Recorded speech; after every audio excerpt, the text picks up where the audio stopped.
ආයිබෝවන් යාළුවනේ.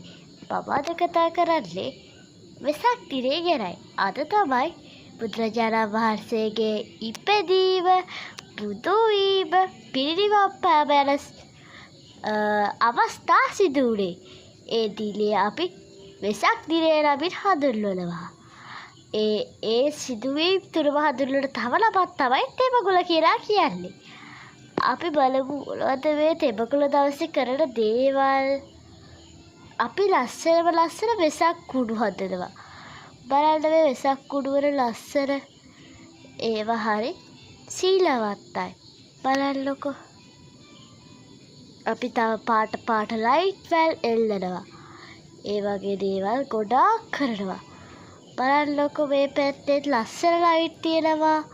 අපේ ගේ විතරක් නෙවෙයි තව ගොඩාක් ගෙවල් මේ වගේ වෙසක් සමරනවා.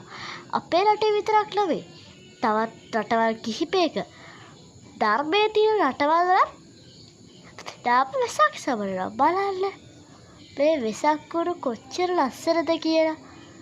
බලන්නකො.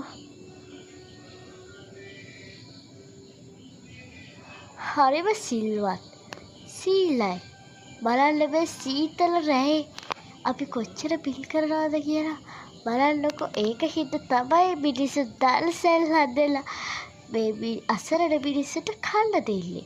එතකොට අපිට ඒවත් පින් ලෙසට සලක ගන්න පුළුවන්. බලන්නකො. එතකොට ලස්සන තොරක් තියෙනවනේ. ඒ තොරනුත් සැලසැලේ අපිට 550 ජාතක පොත් වහන්සේගේ කතා ඇසුරෙන්නේ. එහෙනම් ඉතින් බලන්නකො අපේ ගෙදර වෙසක් අසිරිය කොච්චර ලස්සනයිද.